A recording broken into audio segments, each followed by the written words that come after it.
Baik, selamat siang Bapak Ibu semua yang sudah hadir. Ya, Selamat sebelumnya siang. saya ucapkan selamat datang di kelas kita hari ini. Ini sebetulnya saya tuh agak deg-degan ya gitu hari ini. Deg-degannya karena ketemu guru-guru para pengajar lah gitu. Ya, semoga hari ini kita bisa sharing saja berdasarkan dari pengalaman yang mungkin saya bisa share. Kebetulan juga beberapa kali kita dapat konsultasi dari beberapa sekolah ya terkait tentang bagaimana lulusannya itu bisa ditempatkan di tempat yang sesuai gitu. Jadi sebelumnya saya perkenalkan diri dulu. Nama saya Coki, saya ulangi lagi ya. Takutnya ada yang baru hadir. Nama saya Coki. Aktivitas sekarang sebetulnya sebagai seorang praktisi talent mapping dan juga saya membuat sebuah perusahaan bernama Productive School. Itu adalah lembaga untuk konsultasi life planning, tapi memang tidak hanya bahas tentang life planning, biasanya ini identik kalau untuk Bapak Ibu guru untuk sekolah-sekolah biasanya adalah bagaimana perencanaan masa depan dan karir siswa-siswinya gitu. Beberapa waktu lalu mungkin yang pernah kita bantu dari pesantren, dari SMA ya gitu. Nah, jadi hari ini kita akan share yang mungkin relevan dengan bahasan kita itu tentang bagaimana menyiapkan lulusan SMK gitu. Oke, baik. Saya coba screen share ya. Kang Patria, jelas suara saya kah? Oke, baik. Baik, sorry ya. Ini lihat dulu judulnya biar ini. Jadi kita akan bahas bagaimana sih menyiapkan karir lulusan SMK dan juga Politeknik di era 4.0 ini. Seperti yang sudah dibahas sama Mbak Pipit bahwa sebenarnya terjadi banyak perubahan di kita, di zaman kita sekarang, di mana akhirnya sekarang mungkin agak berbeda dengan zaman dulu, di mana sekarang itu orang-orang lebih mengedepankan skill juga ya. Jadi makanya ada statement dari Pak Menteri kita tentang zaman sekarang itu zaman yang mungkin tidak lagi melihat gelar gitu. Ya bagi sebagian profesi mungkin memang butuh gelar ya. Tapi ternyata ada juga profesi-profesi yang tidak butuh gelar, hanya butuh skill. Nah, ini kita akan bahas hari ini sekarang. Nah, Oke, ini singkat saja, ini perkenalan. Tidak usah, nanti bisa di-share. Ya, oke. Baik. Saya mau bahas dulu tentang bagaimana sebetulnya realitas pendidikan di Indonesia yang ini masih menjadi permasalahan yang cukup besar di kita, gitu. Nah, ini fakta terakhir tentang penelitian di Indonesia. Jadi, katanya 87% mahasiswa itu di Indonesia itu salah jurusan. Nah, ini berarti kalau kita lihat tentang penelitian ini adalah penelitian menurut Irene Guntur. Di kita itu masih banyak orang-orang yang sebetulnya ketika dia kuliah, dia nggak tahu mau ngapain sebetulnya. Sehingga ketika kuliah, itu mereka baru ngeh bahwa mereka itu salah jurusan. Ya mungkin di sini ada yang salah jurusan gitu, mungkin Kang Patria atau Mbak Pipit para guru-guru di sini. jadi kalau kita salah jurusan itu, ternyata kita mayoritas ya. Itu yang terjadi dengan saya juga ya. Saya ini lulusan S1 biologi yang sekarang concernnya justru di bidang self development. Jadi itu salah jurusan. Nah, tapi benar jalan hidupnya tidak jadi masalah gitu. Oke, jadi itu tentang salah jurusan ini fenomena yang cukup besar ya. Nah, apa dampaknya yang salah jurusan ini bisa SMA, bisa SMK. Bisa. Nah, yang jadi salah satunya kalau untuk SMK itu kita ngambil kesimpulan dari sini, SMK juga bisa bahwa ketika mereka lulus, bisa jadi mereka itu salah bekerja juga, gitu. Karena kalau lanjutan dari data penelitian ini, hampir kurang lebih 40% itu orang-orang salah memilih pekerjaan. Makanya apa sih efek real dalam kehidupan nyatanya, banyak orang-orang yang akhirnya tidak happy dengan pekerjaannya, gitu. Apapun itu ya pekerjaannya. Jadi eh, meskipun secara finansial terjamin, mungkin secara aktivitas tidak bahagia. Itu bisa terjadi. Nah, itu juga mungkin yang menyebabkan beberapa orang yang akhirnya sudah masuk ke tempat kerja, dia berpikir untuk keluar. Karena ternyata pekerjaannya sebenarnya tidak sesuai dengan dirinya sendiri. Gitu. Kalau bahasa kita adalah tidak sesuai dengan bakat dirinya. Nah, Nah, ini yang data dari kita itu, kita mengambil kesimpulan banyak orang belum mengenali diri sehingga salah langkah. Salah langkah ke depan tuh karena banyak orang hari ini melangkah ke depan, memilih pilihan pekerjaan, memilih pilihan kuliah atau apapun itu masih bukan berdasar pada pilihan sendiri gitu. Mungkin banyak yang mengalami bahwa akhirnya milih kuliah karena ada tekanan, memilih kerja itu karena ya dipaksa oleh orang tua. Jadi selalu ada statement seperti ini ya. Dan yang penting kuliah dulu atau yang penting kerja dulu. Nah, ini statement seperti ini seperti simpel tapi ini berbahaya. Karena kalau kita bilang yang penting kerja dulu, ini pertaruhannya bisa 1, 2, 3, 4, sampai 5 tahun. Kan orang udah naikkan kontrak kan lumayan ya gitu. Asal kerja, mending kalau happy. Kalau enggak. Nah, itu yang sebetulnya menjadi problem di kita. Gitu. Nanti itu realitanya ya. Nanti saya mungkin akan bahas kenapa itu bisa terjadi. Oke. Nah, ini adalah beberapa paradigma yang mungkin di pendidikan kita masih salah. Saya ini pendidikan secara umum, jadi ini mungkin masuk tentang bagaimana memilih kuliah juga dan juga memilih pekerjaan. Karena yang kita bahas ini kan ketika kita menyiapkan kompetensi untuk bekerja, kita samakan dulu paradigmanya tentang bekerja ini. Ini beberapa paradigma yang salah tentang bagaimana orang masuk kuliah ataupun memilih pekerjaan. Yang pertama adalah kalau ini untuk kuliah adalah grade tinggi, orang berpikir bahwa ketika jurusan grade-nya tinggi untuk kuliah pasti kerja. Kalau kampusnya bagus dia akan dikejar oleh orang. Saya dulu ada cerita ya kalau di ITB gini, lulus ITB terus IPK-nya tinggi, sebelum wisuda itu sudah ada perusahaan-perusahaan yang mengejar. Nah itu kan kisah-kisah 1001 malam ya gitu. Kisah-kisah menurut saya mah buayan semata karena ternyata kenyataannya nggak seperti itulah gitu. Kita semua harus berjuang. Lalu kalau diterima di tempat yang bagus, masa depan aman. Baik itu kerja ataupun kuliah. Lalu kalau orang-orang yang pintar, ini salah satu paradigma yang sering banget terjadi. Kalau orang pintar maka dia pasti bisa bekerja gitu. Nah, kenyataannya kan nggak seperti itu ya. Lalu profesi yang bagus maka dia akan terhormat. Lalu perusahaan, jika orang kerja kantoran, itu adalah tempat terbaik di kantoran. Makanya salah satu data yang menarik adalah jurusan yang paling banyak menganggur dari SMK adalah jurusan administrasi. Nah, salah satunya kebetulan saya sebelum ikutan sharing siang ini, saya sampai diskusi dulu dengan seorang rekan yang memang concern di masalah SMK hari ini sedang melakukan penelitian di Jerman. Jadi memang paradigma kita tentang bagaimana orang-orang bekerja di kantor adalah orang yang sukses itu, ya outputnya atau hasilnya adalah orang-orang menyekolahkan anak-anaknya ke jurusan-jurusan yang mungkin kerja di kantor, yaitu adalah salah satunya administrasi. Itu yang paling banyak sekarang lulusannya yang menganggur. Lalu kalau ada gaji tetap itu sukses. Dan terakhir, selama kerja keras kita pasti bisa. Ini adalah beberapa paradigma yang berada di lingkungan kita, mungkin di keluarga kita, bahkan mungkin distatementkan oleh orang tua kita. Ya, jadi makanya orang tua kita, lingkungan kita masih punya paradigma seperti tersebut. Nah, makanya input dari SMK itu banyak juga maksudnya input tuh siswa yang masuk itu karena orang tuanya nge-push anak-anaknya masuk SMK, yang penting biar kerja gitu. Ya, ini paradigma yang sering terjadi dan ini mungkin jadi PR besar kita gitu.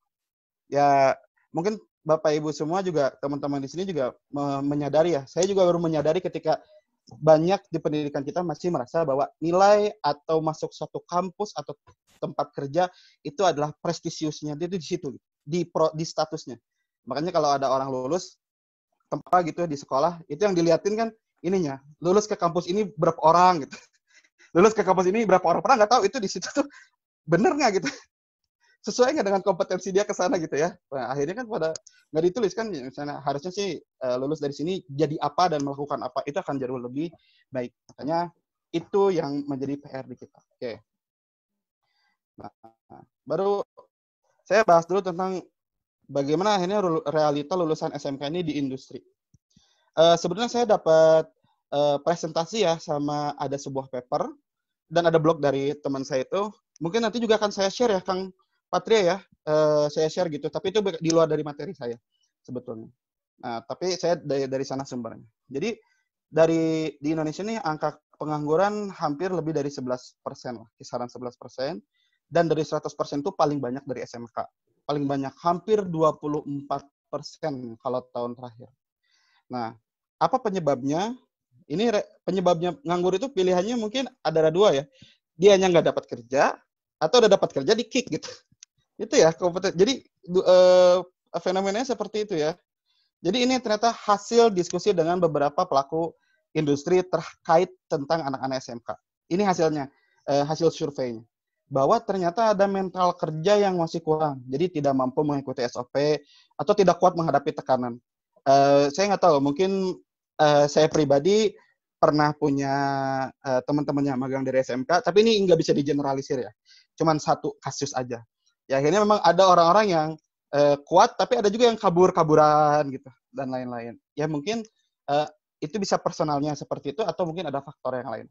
Jadi realitanya seperti itu, mental kerja yang kurang, terus tidak mampu mengikuti SOP, tidak mampu menghadapi tekanan. Yang dua adalah tidak kompeten menggunakan alat-alat kerja di industri. Nah ini cukup menarik. Jadi ternyata banyak teman-teman yang akhirnya di industri itu, ternyata walaupun dia sudah paham teorinya, ketika bicara tentang alatnya itu tidak mampu menggunakan. Karena salah satunya alat-alat perusahaan yang sekarang semakin maju itu tidak tersedia di SMK-SMK-nya, di sekolahnya. Jadi ketika masuk mungkin bingung. Nah, yang jadi problem adalah jika si industri itu tidak punya program training misalnya. Jadi contohnya mungkin sekolah desain misalnya, atau perusahaan desain pingin anak langsung jago gitu misalnya. Itu beberapa industri seperti itu. Nah, yang ketiga adalah si lulusan SMK ini mayoritas punya mindset bahwa ketika lulus SMK pasti harus kerja. Jadi cuma jalurnya satu. Maka apa yang terjadi ketika anak-anak ini disiapkan untuk kerja, mereka tidak siap untuk menjadi entrepreneur. Gitu. Biasanya ini hasil dari diskusi. Maksudnya apa? Ya kalau anak-anak ini siap jadi entrepreneur itu karena memang jiwanya dari awal suka dagang gitu.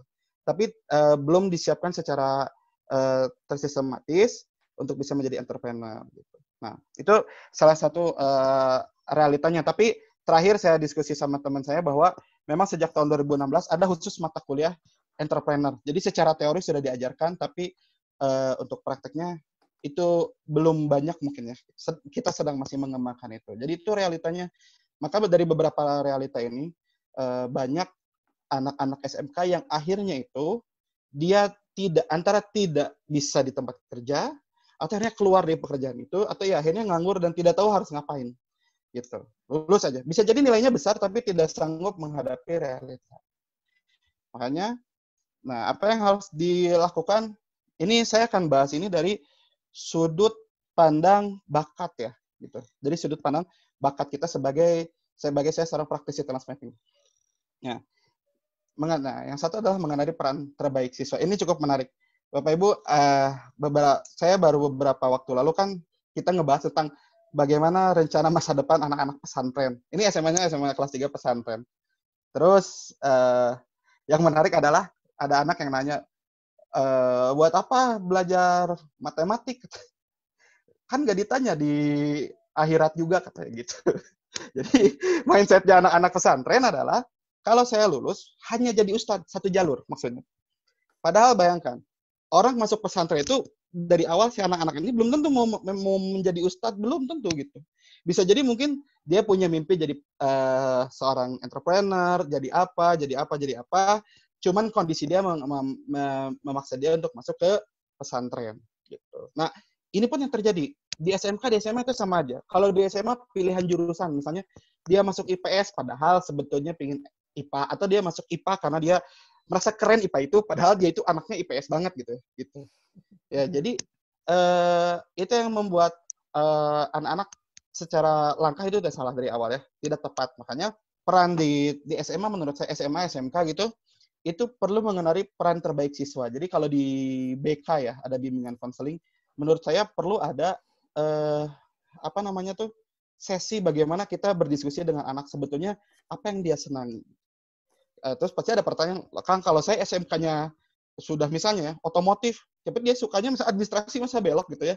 Nah, sebenarnya bukan akhirnya berpindah profesi, Bapak Ibu semua. Jadi misalnya gini, oke, anggap anak itu sudah masuk di bidang otomotif, tapi maksudnya perannya itu sebagai apa? Apakah dia lebih nyaman untuk menjadi seorang worker, kerja langsung gitu, atau dia senang menjadi seorang leadernya, atau dia menjadi seorang yang suka berpikir, thinkernya, dan lain-lain. Itu perannya maksudnya di bidang yang sama.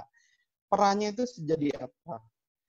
Karena dengan itu kita bisa memberikan arah kepada anak itu berbeda-beda gitu. Contohnya kalau akhirnya dia itu senangnya jadi worker, maka kita bisa memberikan nasihat atau memberikan arahan bahwa dia itu harus mengembangkan kapasitasnya di bidang skillnya gitu. Skillnya karena worker kan berarti skillnya harus tinggi sekali kan gitu. Nah, jadi nanti diarahkan ke sana. Kalau orang yang memang mau jadi leadernya, maka kita bisa arahkan si anak itu juga untuk misalnya kalau jadi leader itu misalnya entrepreneur ya. Contohnya dia mau jadi bikin bisnis, maka kita bisa arahkan dia juga anak-anak untuk bisa belajar bagaimana startup bisnis dan lain-lain gitu. Nah, itu salah satu contoh. Jadi perlu juga memahami karena saya meyakini 100% dari 100% anak yang lulus itu tidak semuanya 100% punya jalan hidup yang sama dan tidak ingin menjalani hal yang sama juga. Ada yang pengen jadi entrepreneur, ada yang pengen jadi apa. Nah, yang pasti adalah dengan lulus dari SMK tertentu, ya bidangnya kita sudah tahu. Ya jadi bidang yang administrasi di bidang situ, yang bidangnya tentang arsitektur berarti di bidang itu. Tinggal kita menemukan perannya apa. Tuh. Yang kedua adalah saya kira perlu mengembangkan motivasi serta memastikan life goals. Ini sekilas seperti simpel, tapi menurut saya perlu dikembangkan. Pertanyaan tadi yang anak pesantren bilang bahwa kenapa kita perlu belajar matematika gitu. Jadi anak itu menanyakan sesuatu hal yang memang bagi dia itu matematik itu tidak penting. Makanya dia demotivasi atau tidak termotivasi untuk belajar hal-hal besar gitu. Nah, ketika diceritakan bahwa misalnya banyak ilmuwan-ilmuwan Islam itu misalnya ilmuwan kimia, ilmuwan fisika dari Islam, itu basicnya adalah harus perlu ilmu matematik. Misalnya. Maka dengan belajar ilmu matematik ini juga sebenarnya suatu hal yang bisa bermanfaat buat ke depan, dan ini ibaratnya bisa menjadi ladang pahala gitu bagi orang Muslim itu. Ya, jadi intinya dia diberikan motivasi bagaimana agar hidupnya itu bisa lebih, mimpinya itu besar gitu. Kenapa? Karena rata-rata banyak orang bermindset, lulusan SMK mah cuma jadi pekerja gitu. Dan itu kan sangat menyempitkan motivasi orang. Jadi si orang-orang ini, siswa-siswa ini juga harus dikembangkan motivasinya gitu. Karena ketika orang ini punya mimpi yang besar, itu bisa membuat orang itu jadi ingin bergerak lebih keluar gitu.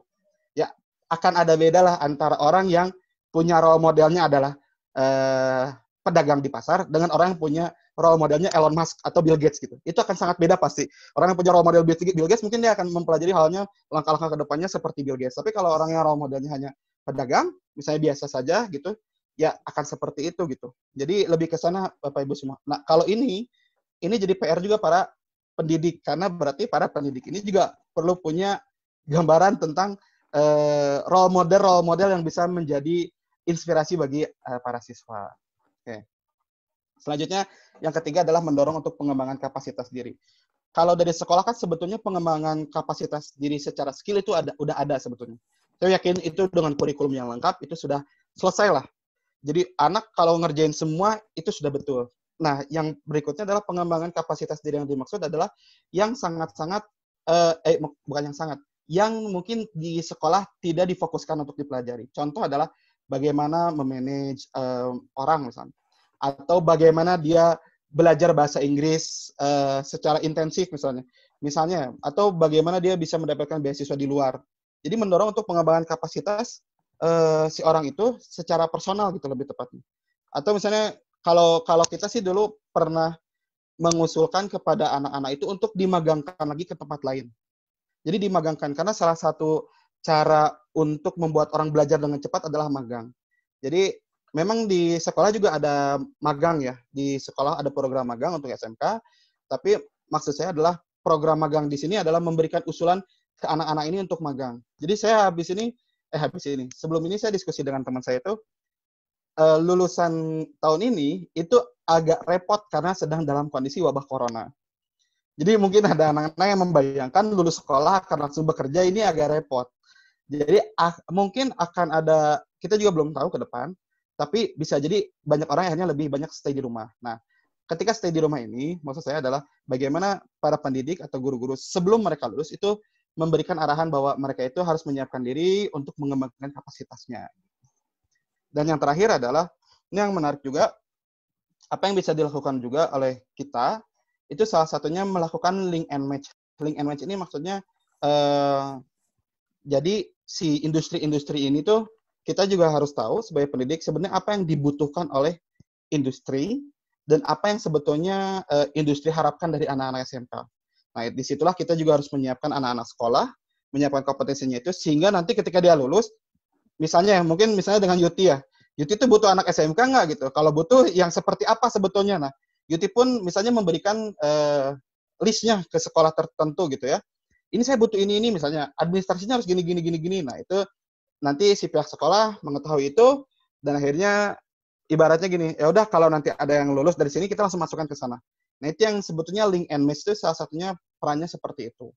Jadi itu yang bisa dilakukan juga agar si anak-anak itu juga tahu sebelum menyiapkan kompetensi diri mereka untuk bisa langsung masuk industri. Karena bisa jadi anak-anak ini ya di sekolah itu mungkin sebetulnya kan dia mengikuti kurikulum ya, full yang ada di sekolah gitu. Tapi sebenarnya bisa jadi kurikulum ini belum apa ya namanya, belum link atau belum match sama kebutuhan industri sekarang karena adanya perubahan industri. Jadi mungkin itu yang bisa kita lakukan sebagai pendidik. Itu saja mungkin Kang Patria ya yang bisa saya share poinnya. Jadi semoga nanti kita bisa diskusi lebih lanjut tentang sesi kita di menyiapkan kompetensi lulusan.